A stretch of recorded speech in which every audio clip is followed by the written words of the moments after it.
No último século, inúmeros segredos foram escondidos atrás da cortina de ferro.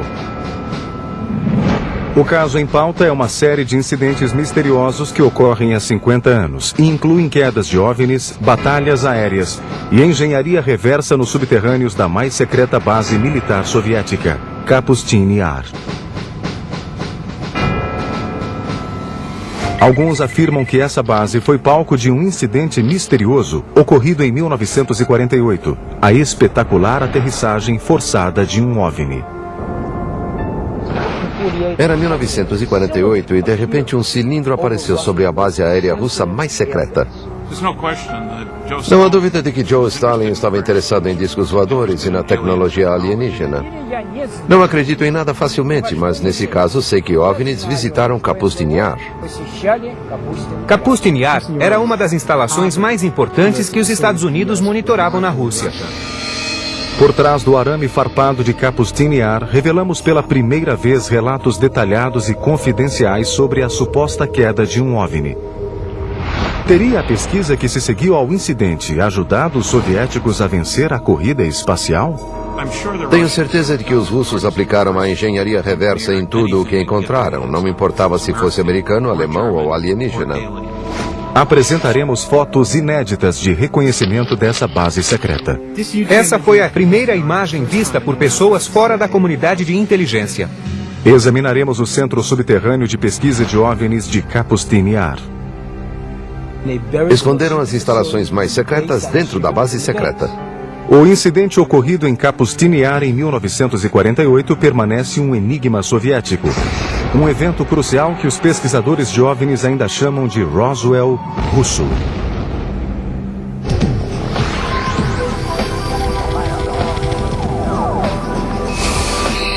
Arquivos extraterrestres. O Roswell russo. A base militar ultra-secreta de Kapustin Yar, localizada a 100 quilômetros a sudeste da antiga Stalingrado e 800 quilômetros ao sul de Moscou, foi construída sob a direção pessoal de Joseph Stalin. É a maior e mais antiga instalação militar da Rússia. Suas atividades nos últimos 60 anos alimentaram a controvérsia sobre o que realmente acontece por trás dessas paredes.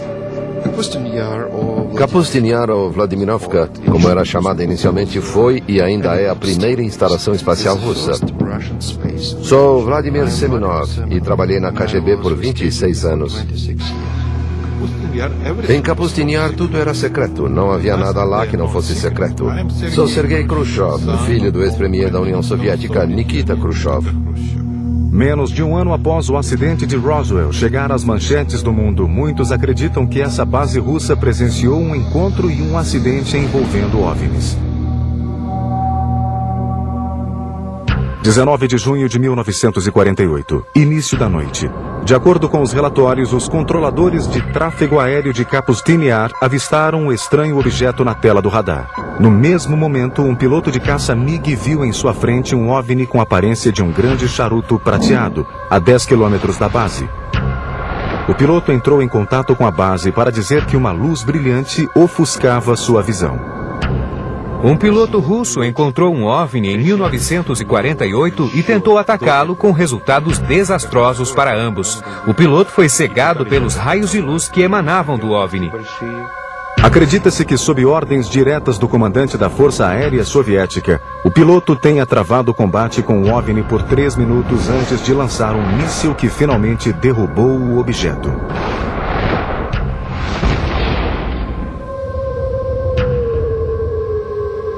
Mas, diferentemente de Roswell, esse incidente não chegou aos jornais.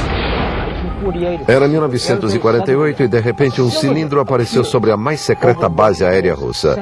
Eles enganaram os MiGs. Foi uma batalha aérea. E os pilotos russos eram bons. Imagine um avião ficando em cima daquela aeronave. O MiG lançou os foguetes, mas a arma com feixe de partículas guiadas explodiu o MiG e ambos caíram. Os relatórios sugerem que o piloto, ofuscado pela luz, tentou recuperar o controle do MiG, mas foi atingido pelas armas do objeto e pereceu junto com o avião. O que os alienígenas usaram? O que dispararam?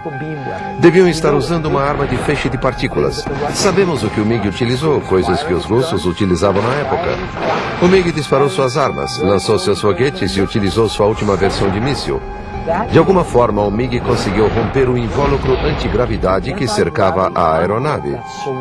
O objeto com forma de charuto não pôde mais voar e caiu.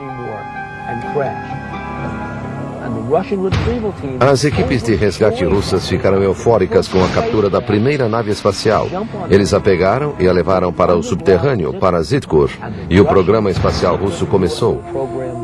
Sou Bill Burns e sou editor da revista UFO. Sejamos sinceros, todos queriam pôr as mãos em um disco voador. É um sistema maravilhoso de ataque e defesa. Sou Stanton Friedman, físico nuclear, professor acadêmico e ufologista.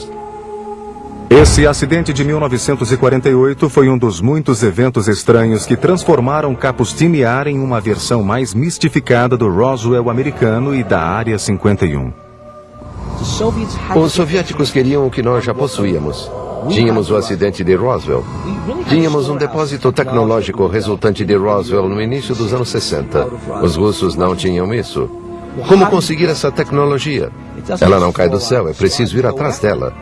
Os russos foram atrás dela, embarcando em missões suicidas. Fizeram de tudo para que os pilotos dos MiGs derrubassem uma nave espacial extraterrestre. Era um vale tudo. Desde que foi construída, no início de 1940, Kapustini-Yar está cercada de sigilo. Os melhores pesquisadores, cientistas e especialistas militares da União Soviética eram enviados para lá para desenvolver armamentos e tecnologia ultra-secreta para a Guerra Fria. Eu sei tudo porque passei meses e anos em Kapustini-Yar, trabalhando em mísseis cruzadores que haviam sido projetados para os submarinos soviéticos afundarem os porta-aviões americanos. Kapustini-Yar era uma das poucas instalações das quais a inteligência americana tentava obter imagens. Lá eram testados mísseis terra-ar, mísseis balísticos terra-terra e também eram testados mísseis cruzadores. Os 3 testes aconteciam no mesmo local, então era um alvo importante da inteligência americana. Na verdade, o prédio da base era tão sigiloso que quando uma pequena cidade foi considerada próxima demais pelos militares soviéticos, seus moradores foram evacuados e a cidade foi eliminada. O nome da cidade era Zitkur. Zitkur era uma pequena cidade a poucos quilômetros do complexo de testes de Kapustini-Yar. Provavelmente os russos devem ter decidido que o povo podia ver o que era testado na base e que seria melhor extinguir a cidade.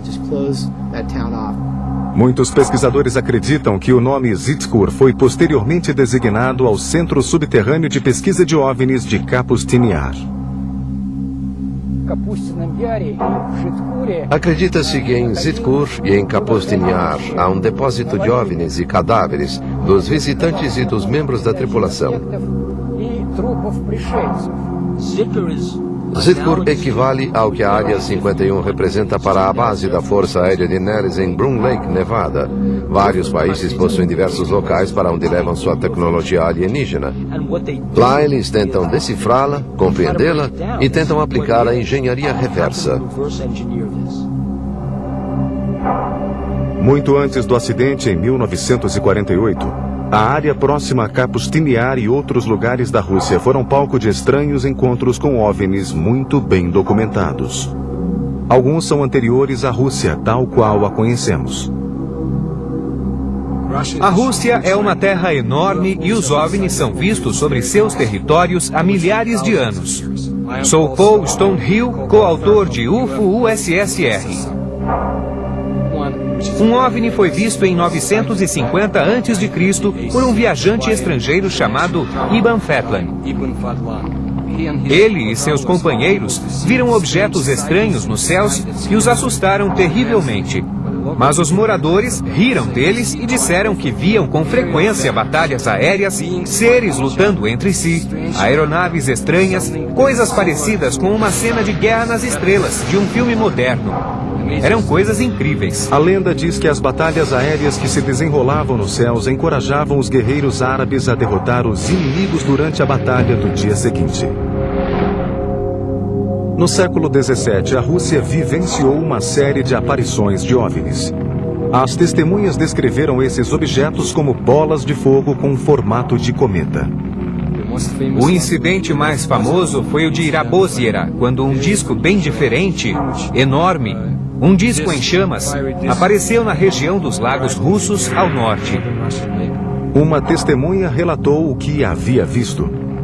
No dia 15 de agosto de 1663, um grande estrondo soou nos céus e, ao meio-dia, uma enorme bola de fogo caiu sobre Rabozyera. A esfera lançou 2 feixes fumegantes. O objeto foi do sul para o leste e estava a cerca de 500 metros de distância quando desapareceu. Mais tarde, ele retornou e ficou sobre Rabozyera por 1h30, enchendo de temor aqueles que o viam. Esse relato também conta em detalhes que um pescador foi queimado pelo lago em chamas e que peixes reluzentes pulavam da água para a terra para escapar da ameaçadora bola de fogo. Histórias como a de Rabozyera eram comuns na Rússia pré-revolucionária e também na Europa. Quando falamos especificamente das aparições ocorridas no território da União Soviética, as porcentagens são muito altas. Mais de 50% dos OVNIs avistados foram descritos como tendo a forma de uma esfera em chamas. Outra aparição extraordinária ocorreu em Moscou em 1892. O relato de uma testemunha foi publicado em 17 de março do mesmo ano em uma edição do jornal russo Svet. A coluna de luz foi direcionada para a Terra, criando feixes de luz coniformes da cor do fogo. A claridade era considerável e podia ser comparada à de uma lâmpada elétrica de rua. O ponto de onde os raios eram lançados não se moveu em nenhum momento e os raios ficaram visíveis por 20 a 25 minutos. Enormes bolas de fogo foram vistas nos céus da Rússia por séculos. Mas não houve nada maior nem mais devastador do que o evento que destruiu a floresta de Tunguska em 1908. É claro que surgiu uma teoria de que não era um cometa, não era um meteorito, que era na realidade uma nave espacial.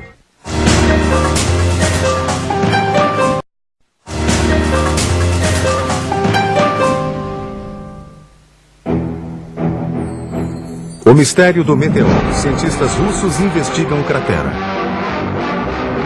Cientistas comunistas examinam a vasta cratera siberiana. Uma nuvem de poeira cósmica atravessou o sistema solar e atingiu a Terra. Uma chuva de meteoros assolou a atmosfera terrestre. Tudo isso faz parte da história do meteoro que caiu na noite de 1908 na Sibéria com a força de uma bomba atômica. 30 de junho de 1908, 7 horas da manhã. A tranquila floresta de Tunguska, na Sibéria, foi atingida por uma explosão ensurdecedora com força equivalente à de uma bomba de hidrogênio de 40 megatons. Árvores enormes se quebraram como se fossem galhos, enquanto a explosão dizimava a floresta. Os efeitos do abalo foram sentidos na Europa Ocidental e inicialmente acreditava-se que fora causado por um meteoro gigante que caíra na Terra. Minha conclusão pessoal foi de que era a mãe natureza exibindo sua força. Não havia inteligência por trás do que havia acontecido ali. Não foi um foguete, não foi uma bomba, enviada para nos mostrar que os alienígenas estavam observando os terráqueos.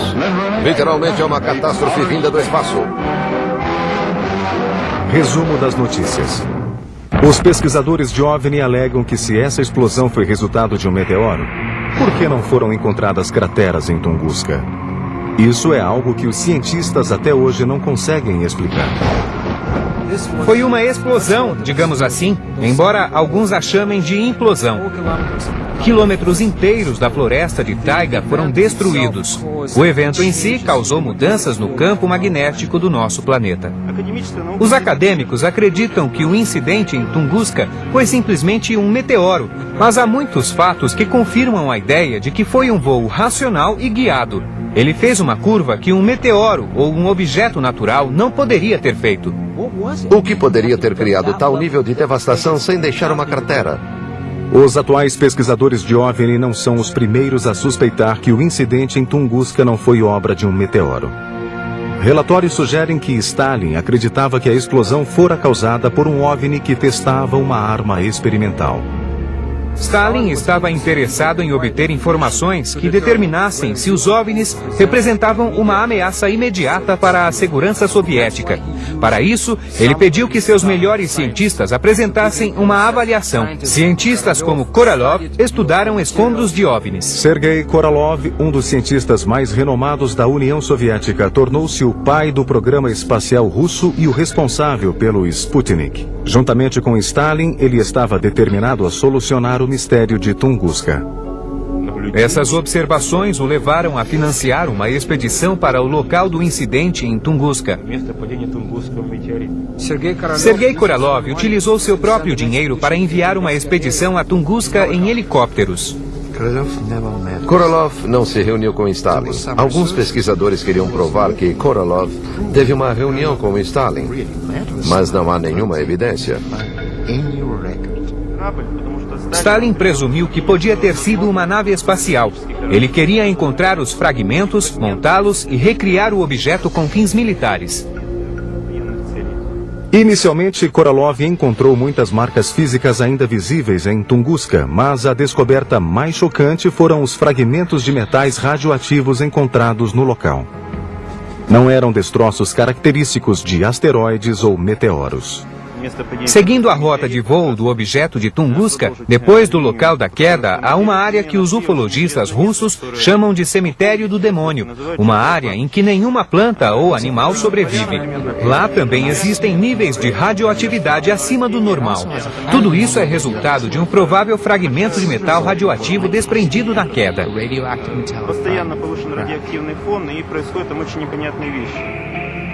Os níveis de radiação estavam lá e os meteoros não caem com tal nível de radiação. Então, uma das histórias diz que uma nave-mãe explodiu. Acredita-se que Korolev confessou a Stalin que o incidente em Tunguska fora de fato causado por um OVNI e que fragmentos dele ainda estariam espalhados pela área. No entanto, no relatório oficial ultra-secreto, Korolev teria contado uma história bem diferente. A declaração oficial foi de que Tunguska fora resultado de um meteoro gigante. A ideia era que se a informação estivesse de acordo com a burocracia, tudo bem, senão ela era negada. Para onde foram levados os fragmentos radioativos de Tunguska? Alguns acreditam que as provas foram levadas à base subterrânea de Kapustin Yar, Zitkur.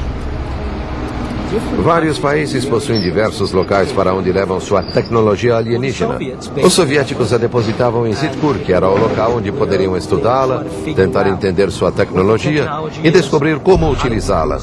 E é claro que a segurança nessas bases tinha ordens para matar invasores. Será que os cientistas que trabalhavam no laboratório subterrâneo de Zitkur utilizavam os destroços do OVNI para aperfeiçoar o programa espacial e de mísseis antiaéreos?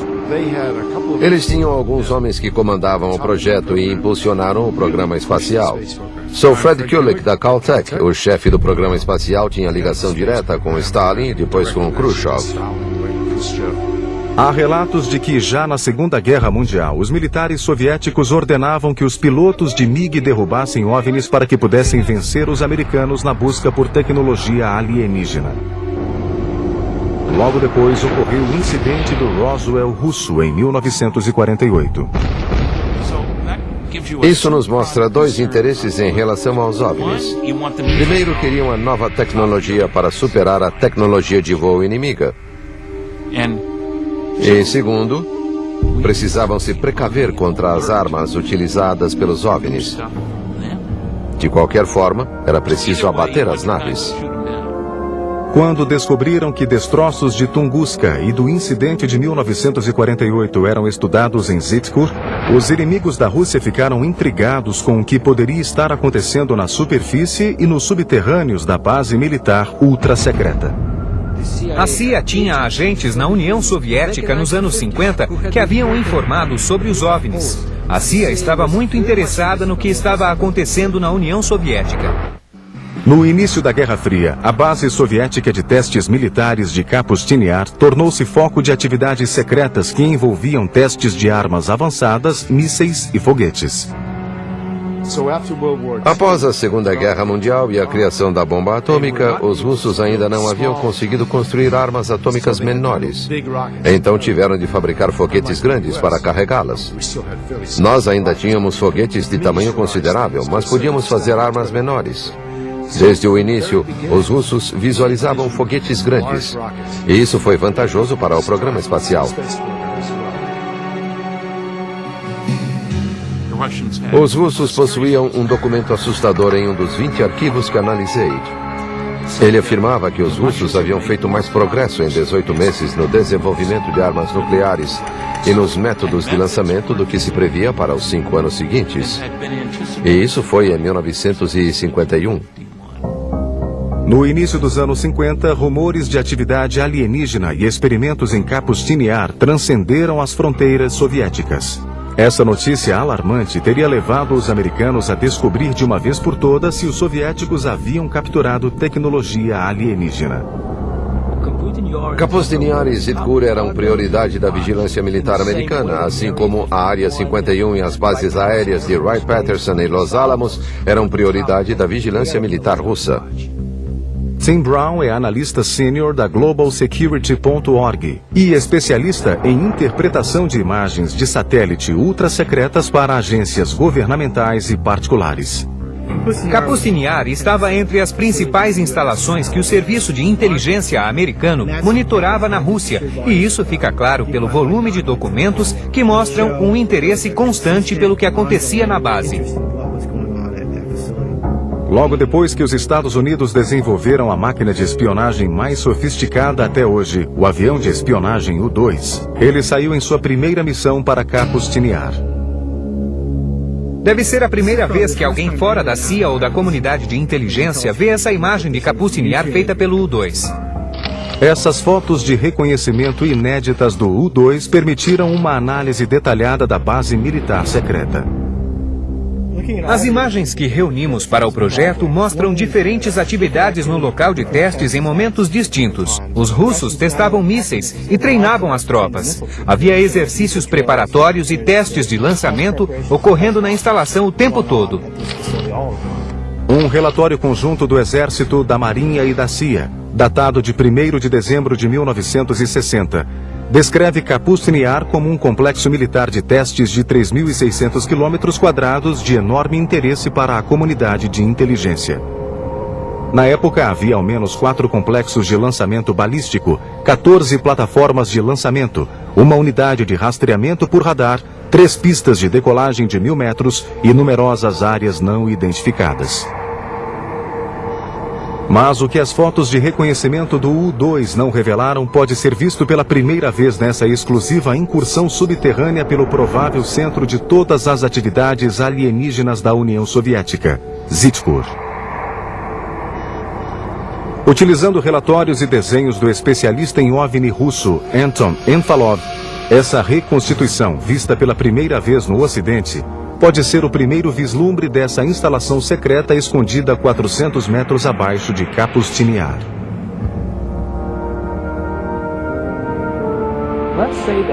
Se tivéssemos a oportunidade de conhecer o laboratório de OVNI russo mais secreto que existe, veríamos que não é ultra sofisticado nem super iluminado. É úmido, escuro, lúgubre. É extremamente compartimentado como um shopping subterrâneo. A diferença é que lá há várias salas onde uma tecnologia estranha é desmontada e remontada. Em uma divisão são realizadas autópsias de cadáveres alienígenas, em outra, reconstruções de motores. Há máquinas fantásticas que são usadas para testar alguns componentes. E, finalmente, há hangares subterrâneos imensos. O que impressiona é que lá não há aviões.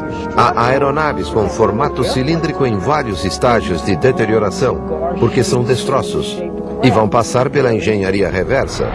É isso o que veríamos na base.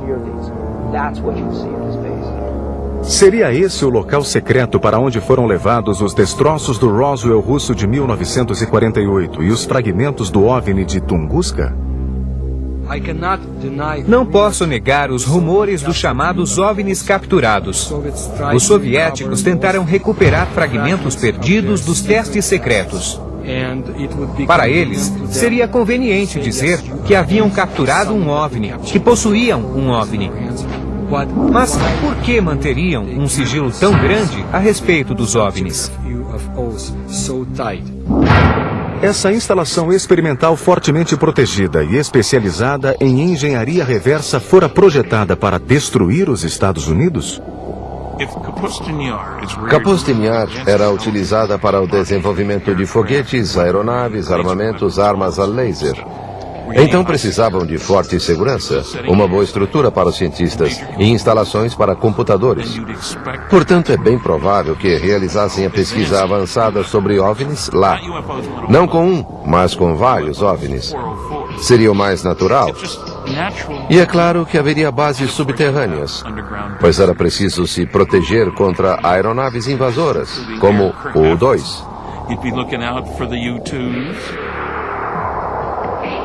Outro aspecto misterioso de Kapustin Yar são os estranhos padrões no chão. Stalin e Korolev teriam posicionado esses padrões estrategicamente para atrair OVNIs para a base?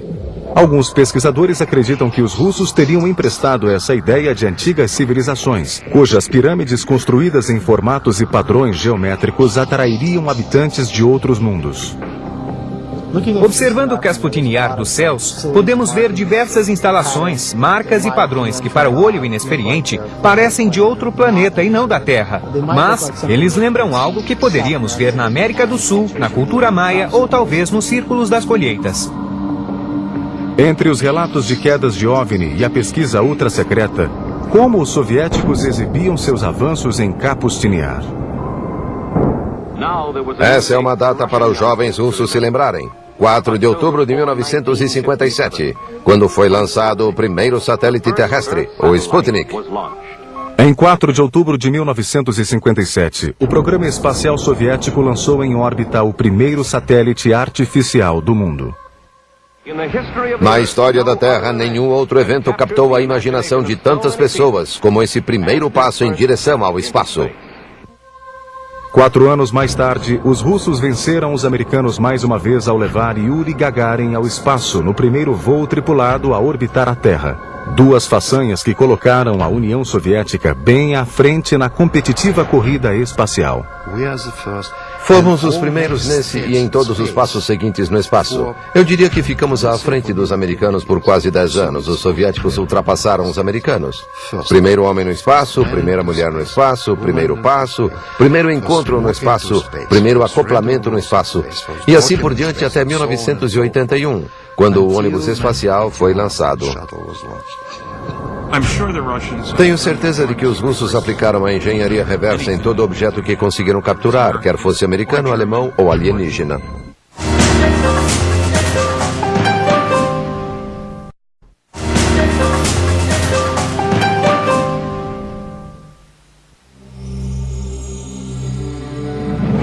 A principal autoridade russa em OVNIs é um homem tão lendário e popular no país que é conhecido somente pelo sobrenome Ajaja. É a primeira vez que um grupo americano filma esse local de aterrissagem de OVNI.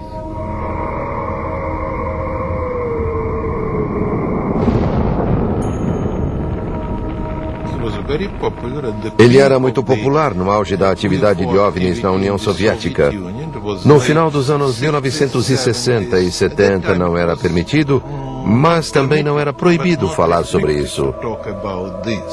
Ajaja convidou nosso programa para conhecer o ponto onde um OVNI teria caído, não muito distante do local da queda do Roswell russo de 1948.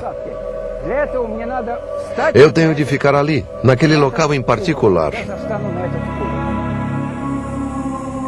Usando 2 varas de cobre, Ajaja inicia a expedição testando a energia que o local do acidente ainda emite hoje.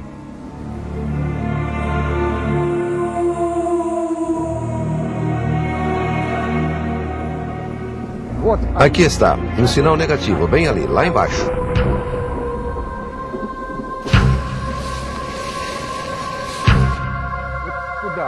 Lá embaixo, por ali. Aqui neste lugar ocorreu a aterrissagem forçada de um disco voador. Primeiro vou passar pelo meio. Depois andarei perpendicularmente e depois passarei na diagonal. É aqui que a divisa começa. Muito bem, estou indo para o centro. No centro vemos que várias plantas crescem. Estão compactas. Mas o mais importante é que aqui apresenta um sinal positivo. Agora vamos em direção à divisa. E o sinal é neutro. E aqui é outra parte da divisa. Daqui até lá. Agora vou me afastar do centro em direção ao outro lado. A Jaja atravessa o contorno de 30 por 6 metros do OVNI com formato de charuto que teria caído aqui em 1961. De novo, vamos voltar. Aqui apresenta um sinal forte e poderoso. Vê como está se movendo? É fortemente positivo. Vamos voltar. Negativo. Aqui, está vendo? Aqui é a divisa. Existe um ponto ali, outro ponto ali, um terceiro e um quarto pontos.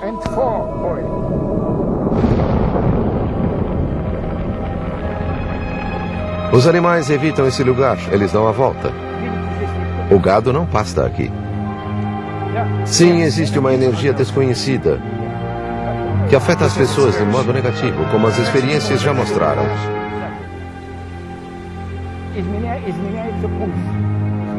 A energia muda a pulsação, muda as batidas do coração. Você fica sem fôlego, começa a suar. Está bem? Não recomendo que fiquem aqui por muito tempo porque já é prejudicial. Venham. Vamos embora. Vamos para um local normal, onde nenhuma força desconhecida vai nos influenciar nem agir sobre nós. O relato de Ajaja sobre a queda desse OVNI foi sustentado por uma moradora da aldeia vizinha de Chodinia, que, como ele, afirma ter visto o acidente da janela de sua casa, a menos de 200 metros de distância do local. Era por volta de 16 ou 17 horas e, de repente, minha mãe gritou: "Veja aquilo! É um tipo de bola, uma esfera, e passou voando. Deve ser um disco voador." E era uma esfera grande, brilhante e vermelha que havia sobrevoado esta região. A esfera foi por ali, passou pelos trilhos de trem e desceu pelo vale do rio Skudnia, lá embaixo, e passou pelo rio. Especialistas como Ajaja acreditam que eventos relacionados a OVNIs, como este incidente e o do Roswell russo de 1948, abriram uma caixa de Pandora sobre Kapustiniar, iniciando uma guerra nos céus da Rússia. Os pilotos recebiam ordens da base para defender o espaço aéreo e derrubar os OVNIs. Em outras ocasiões, os OVNIs executavam ataques aterradores. O que me intriga em relação aos russos são as supostas batalhas aéreas entre OVNIs. Já li vários relatos sobre isso, sobre muitos deles travando batalhas aéreas.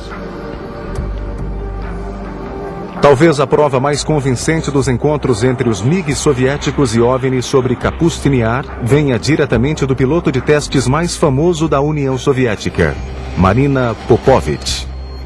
Heroína nacional, cosmonauta e talvez o Chuck Yeager russo, ela afirma que testemunhou batalhas reais entre pilotos soviéticos e OVNIs.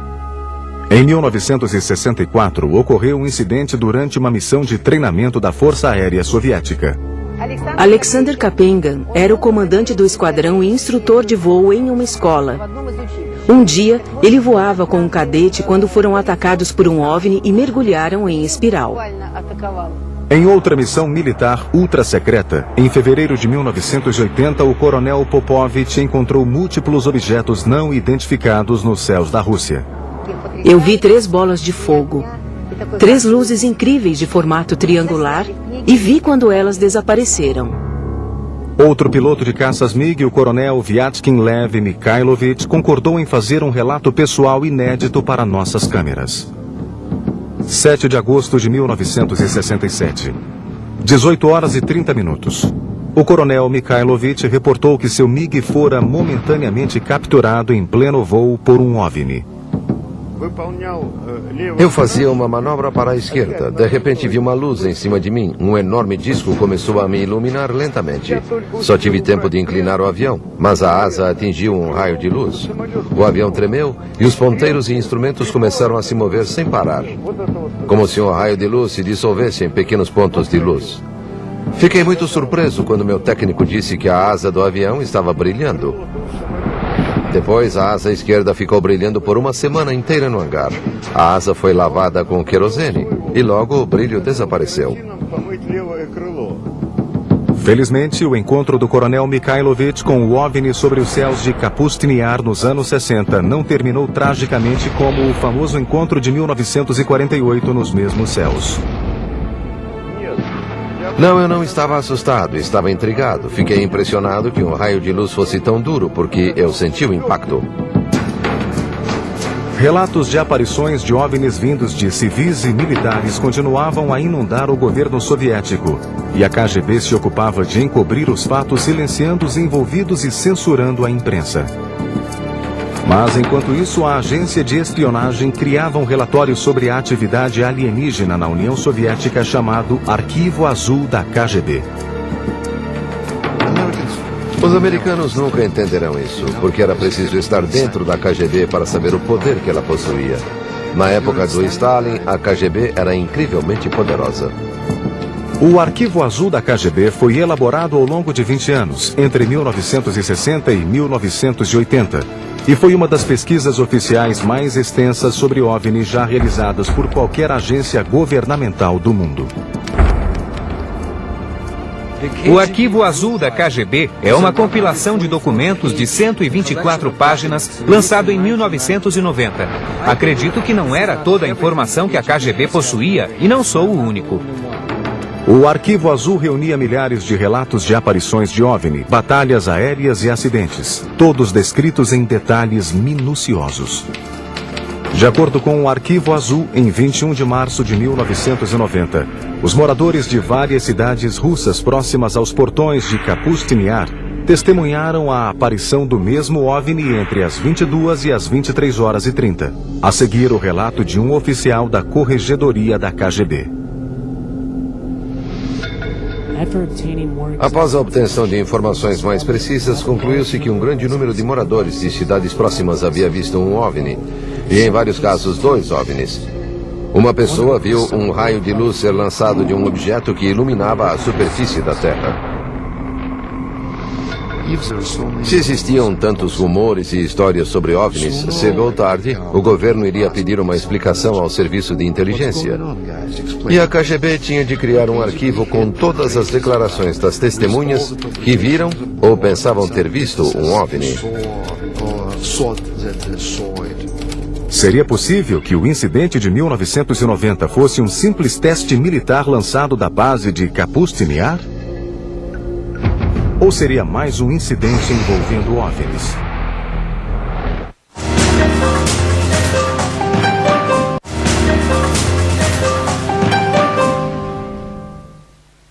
Se a União Soviética não tivesse entrado em colapso no início de 1990, esses aterrorizantes relatos de encontros de primeiro grau em Kapustin Yar e nas redondezas ainda seriam segredos soviéticos. É diferente porque a época é outra. Se falássemos com uma geração mais velha, sim, é claro, não há dúvida. Mas hoje é totalmente diferente. É outra geração agora que vive em outra sociedade e tem muito mais liberdade. Essa nova liberdade na Rússia possibilitou que os produtores do programa adquirissem imagens militares soviéticas através de canais oficiais. Durante os anos 50 e 60, os militares soviéticos sofreram uma série de fracassos em lançamentos de foguetes e testes de mísseis que resultaram em sucessivos desastres. Seriam esses fracassos meros acidentes? Ou ataques de represália dos OVNIs? Eu conheço uma história, e normalmente não falo sobre mitos, mas fiquei sabendo que 4 veículos de lançamento soviéticos foram explodidos nas plataformas por alienígenas, porque pretendiam derrubar discos voadores. Escondidas durante 45 anos, as imagens feitas por um cinegrafista militar soviético mostram os efeitos de 2 supostos OVNIs com aparência de meteoros que teriam caído em 3 de junho de 1960. Pelo que foi apurado, nenhuma pessoa, além dos militares soviéticos e da KGB, tiveram acesso a essas imagens. 3 bombeiros do Exército Vermelho são vistos afastando-se de uma imensa bola de fogo. De acordo com os relatos, ela continuou a se expandir, provocando explosões na área por mais de 1 hora. Um dos OVNIs com formato de meteoro teria destruído 3 foguetes soviéticos nas plataformas de lançamento, enquanto o outro destruía um depósito de combustível a poucos metros de Zhitkur, o centro subterrâneo de pesquisa de OVNIs. Os escombros dos 2 OVNIs vistos aqui foram rapidamente levados a Zhitkur.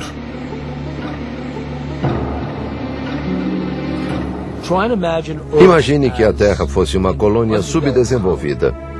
Assim como os Estados Unidos e a União Soviética lutaram por territórios, travaram guerras políticas, se os alienígenas quisessem nossos recursos, lutariam pela Terra, tal como americanos e soviéticos disputaram territórios depois da Segunda Guerra Mundial.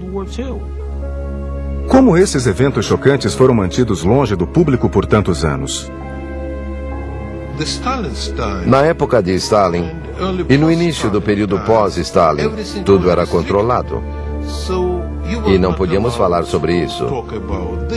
Na época de Stalin, seríamos mandados para a prisão. Esses relatos sobre OVNIs e a descoberta de indícios de sua existência poderiam ser justificados com uma explicação lógica? Ou será possível que estranhos eventos realmente aconteçam na Rússia? Um jornalista de um dos maiores jornais americanos afirma que sim. Em maio de 2005, a agência do Los Angeles Times em Moscou recebeu a informação de que um lago a 3 horas de Moscou havia desaparecido. Fomos até lá porque soubemos que o lago tinha desaparecido.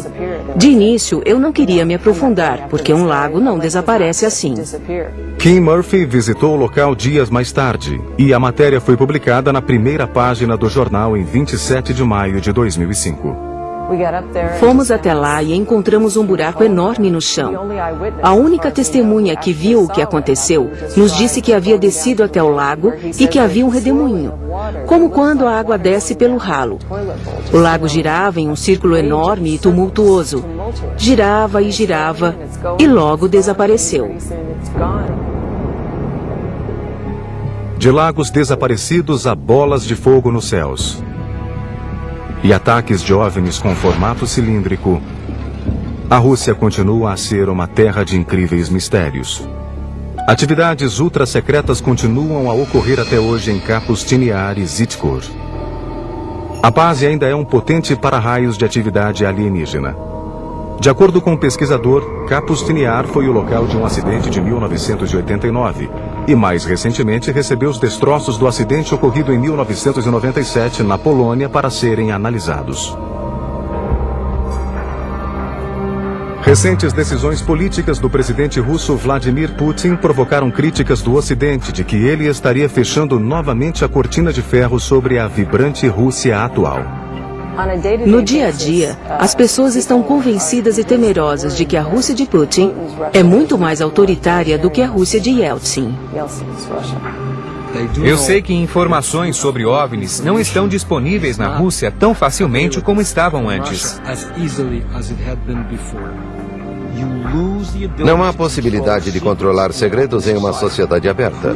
Putin veio da KGB. Ele sabe que muitas informações e tecnologias valiosas vão para o setor privado.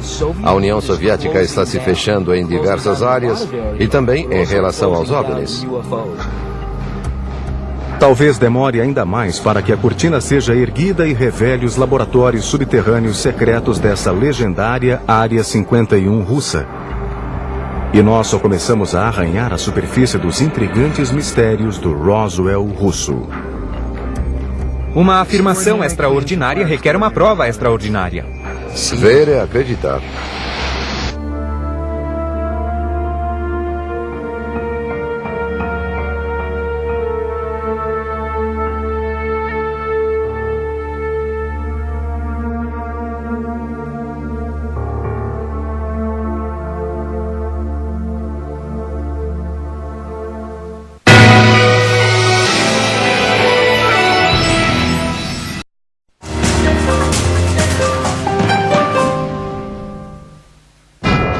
último século, inúmeros segredos foram escondidos atrás da cortina de ferro.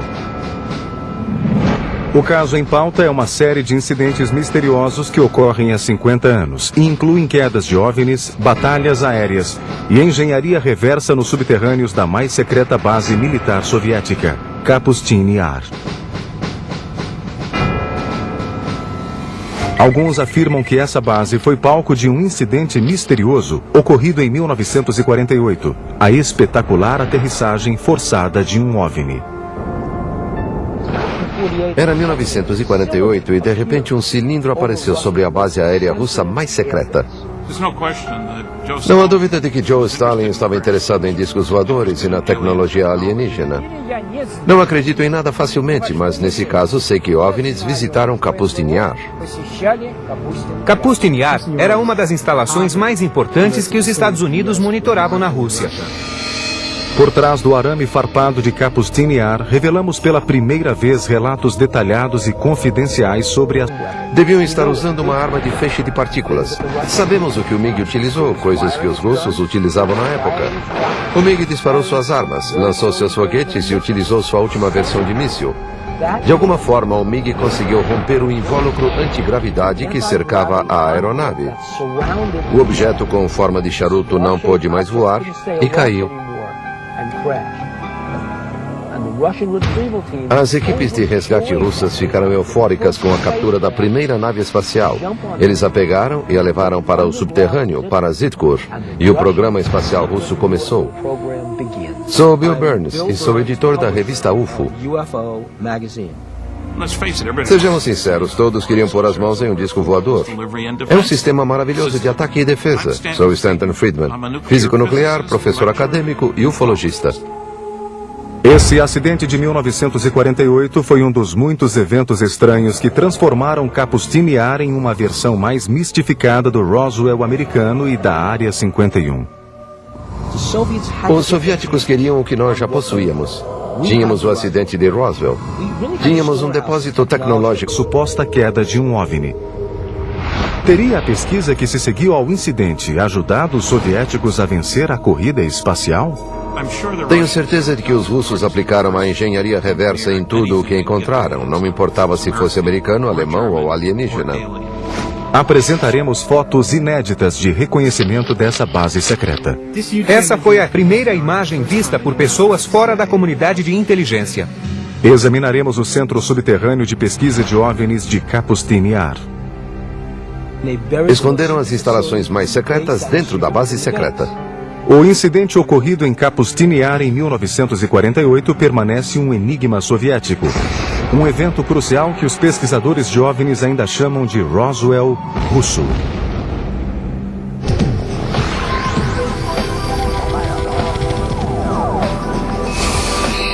Arquivos extraterrestres. O Roswell russo.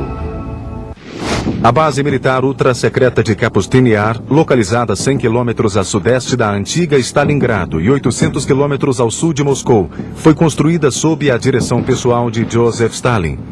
É a maior e mais antiga instalação militar da Rússia. Suas atividades nos últimos 60 anos alimentaram a controvérsia sobre o que realmente acontece por trás dessas paredes. Kapustin Yar, ou Vladimirovka, como era chamada inicialmente, foi e ainda é a primeira instalação espacial russa. Sou Vladimir Semenov e trabalhei na KGB por 26 anos. Em Kapustin Yar tudo era secreto, não havia nada lá que não fosse secreto. Sou Sergei Khrushchev, filho do ex-premier da União Soviética, Nikita Khrushchev. Menos de um ano após o acidente de Roswell chegar às manchetes do mundo, muitos acreditam que essa base russa presenciou um encontro e um acidente envolvendo OVNIs. 19 de junho de 1948, início da noite. De acordo com os relatórios, os controladores de tráfego aéreo de Kapustin Yar avistaram um estranho objeto na tela do radar. No mesmo momento, um piloto de caça MiG viu em sua frente um OVNI com aparência de um grande charuto prateado, a 10 quilômetros da base. O piloto entrou em contato com a base para dizer que uma luz brilhante ofuscava sua visão. Um piloto russo encontrou um OVNI em 1948 e tentou atacá-lo com resultados desastrosos para ambos. O piloto foi cegado pelos raios de luz que emanavam do OVNI. Acredita-se que, sob ordens diretas do comandante da Força Aérea Soviética, o piloto tenha travado o combate com o OVNI por 3 minutos antes de lançar um míssil que finalmente derrubou o objeto.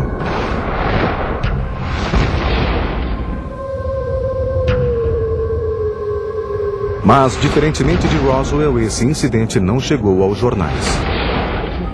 Era 1948 e de repente um cilindro apareceu sobre a mais secreta base aérea russa. Eles enganaram os MiGs. Foi uma batalha aérea. E os pilotos russos eram bons. Imagine um avião ficando em cima daquela aeronave. O MiG lançou os foguetes, mas a arma com feixe de partículas guiadas explodiu o MiG e ambos caíram.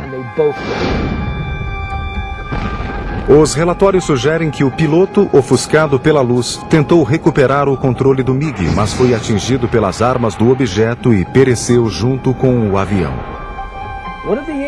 O que os alienígenas usaram? O que dispararam?